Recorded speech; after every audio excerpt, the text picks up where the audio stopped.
नमस्कार दोस्तों, आपका अपने चैनल मनोज गुप्ता अकेडमी में आपका स्वागत है।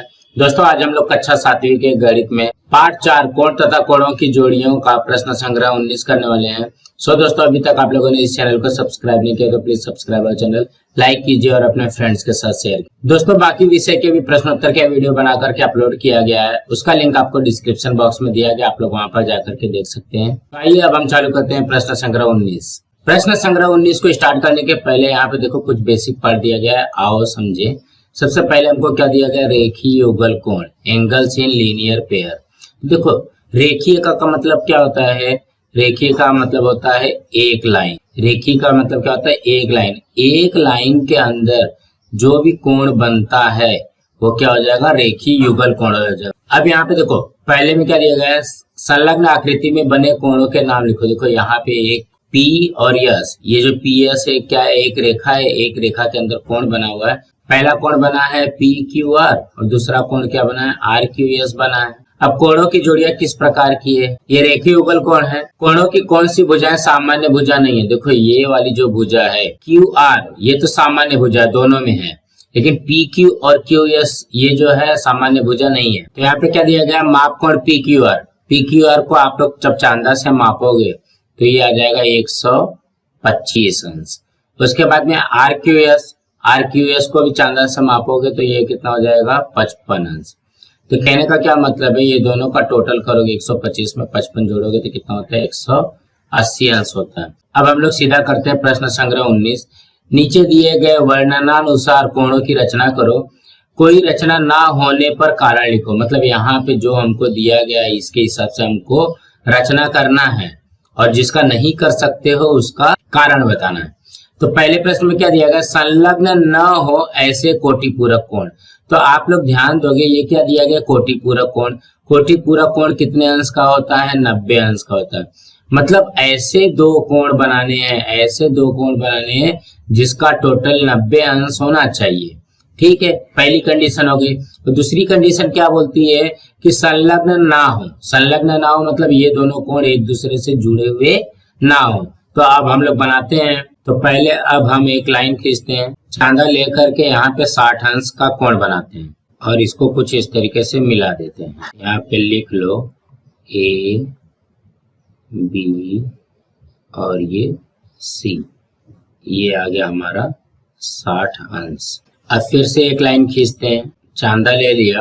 अब यहाँ से 0, 10, 20, 30 अंश का कोण बनाते हैं और इसको कुछ इस तरीके से जोड़ देते हैं और इसको भी नाम दे दो। इसको नाम दे दिया P, ये दे दिया Q और ये दे दिया R। ठीक है, और यहाँ पे लिख दोगे 30 अंश। अब यहाँ पे ध्यान दोगे, देखो ये दोनों कोणों का मापों का योगफल, कोण ABC प्लस कोण PQR जो है ये 90 अंश होना चाहिए ना कोटिपूरक कोण में। यहाँ पे देखो हो रहा है, ये 60 अंश का है और ये 30 अंश का है, ये हो गया तुम्हारा 90 अंश। ठीक है, इसका मतलब ये दोनों कोण जो है कोटिपूरक कोण तो बन रहे हैं और संलग्न नहीं है, ये दोनों एक दूसरे से जुड़े नहीं है, इसी तरीके से बनाना है। अब हम अगला करते हैं। दूसरे में क्या दिया गया, रेखीय युगल कोण जो संपूरक कोण ना हो। अब मुझे ये बताओ रेखीय युगल कोण, रेखीय युगल कोण कैसा होता है, ये कुछ इस तरीके से होता है। ठीक है, तो ये एक दूसरे से जुड़ा रहता है और इसका माप होता है 180 अंश। उसके बाद संपूरक कोण क्या होता है, संपूरक कोण का भी माप 180 अंश होता है, ये भी 180 अंश का होगा, संपूरक कोण भी 180 अंश का होगा। तो इसके उत्तर में क्या लिखोगे, ऐसे कोणों की रचना करना संभव नहीं है क्योंकि रेखीय युगल कोण सदैव संपूरक होता है। अब अगला करते हैं। तीसरे में क्या दिया गया, संपूरक कोण जो रेखीय युगल ना हो। अब यहाँ पे देखोगे संपूरक कोण क्या होता है, दो कोणों के मापों का योगफल 180 अंश होना चाहिए, लेकिन ये क्या बोला गया है, रेखीय युगल कोण ना हो। तो मतलब ये जुड़े हुए ना हो, अलग अलग हो सकते हैं लेकिन जुड़े हुए ना हो। तो सबसे पहले एक हम लोग लाइन खींचते हैं और एक कोण बना लेते हैं 120 अंश का और इसको कुछ इस तरीके से जोड़ लेते हैं। ये नाम दे दो A B और ये C, ये बना हमारा 120 अंश का। और अब दूसरा कोण बनाते हैं, एक लाइन खींचते हैं 120 में कितना जोड़ेंगे कि 180 आएगा, क्योंकि हमको संपूरक कोण बनाना है। तो संपूरक कोणों का मापों का योगफल कितना होता है? 180 अंश होता है। यहाँ पे हम 60 अंश का बना लेते हैं और इसको कुछ इस तरीके से जोड़ देते हैं। तो ये हो जाएगा हमारा 60 अंश और ये आया पी क्यू एंड आर। तो यहाँ पे लिख लो कोण ए बी सी प्लस कोण पी क्यू आर। यहाँ पे हो जाएगा 120 अंश प्लस ये 60 अंश बराबर कितना होता है? 180 अंश होता है। यहाँ पे देखोगे दोनों कोणों के मापों का योगफल कितना दिया गया है? 180 अंश दिया गया, लेकिन ये क्या है? रेखीय युगल कोण नहीं है। संपूरक कोण है लेकिन रेखीय युगल कोण नहीं है। अब अगला करते हैं। चौथा कोण जो दिया गया रेखीय युगल कोण जो संलग्न कोण ना हो, ये प्रश्न ही गलत है। सही प्रश्न आएगा ऐसे संलग्न कोण जो रेखीय युगल कोण ना हो। मतलब यहाँ पे संलग्न कोण होना चाहिए, एक दूसरे से लगा हुआ होना चाहिए और रेखीय युगल नहीं होनी चाहिए। एक लाइन में कोण नहीं होना चाहिए। तो हम लोग पहले एक लाइन खींच लेंगे और एक कोण बना लिया 40 अंश का, और फिर चांदा को कुछ इस तरीके से रख करके यहाँ से बना लो 100 अंश का, और यहाँ पे नाम दे दो ए बी सी और ये हो गया डी। तो यहाँ पे देखोगे कोण ए बी डी और दूसरा कोण क्या बन रहा है? कोण डी बी सी। ये दोनों कोण को देखोगे ध्यान से तो देखोगे ये रेखीय युगल कोण तो नहीं बन रहा है ना, लेकिन संलग्न कोण है, एक दूसरे से जुड़ा हुआ कोण है। अब अगला करते हैं। पांचवें में क्या दिया गया? जो कोटि पूरक कोण न हो साथ ही संलग्न कोण भी न हो। तो कोटि पूरक कोण में क्या होता था? दो कोणों के मापों का योगफल कितना होता था? 90 अंश होता था।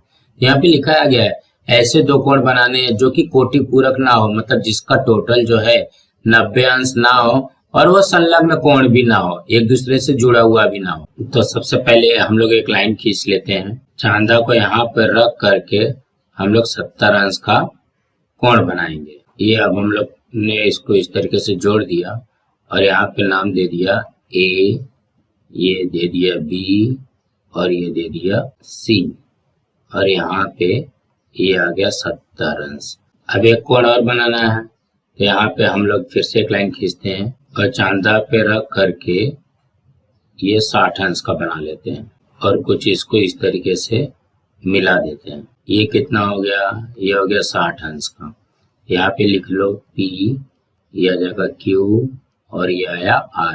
अब यहाँ पे देखो दोनों कोणों का मापों का योगफल कितना नहीं है? 90 नहीं हो रहा है। आप लोग यहाँ पे कुछ भी बना सकते हो, 50 का बना दिया, इसको 80 का बना दिया।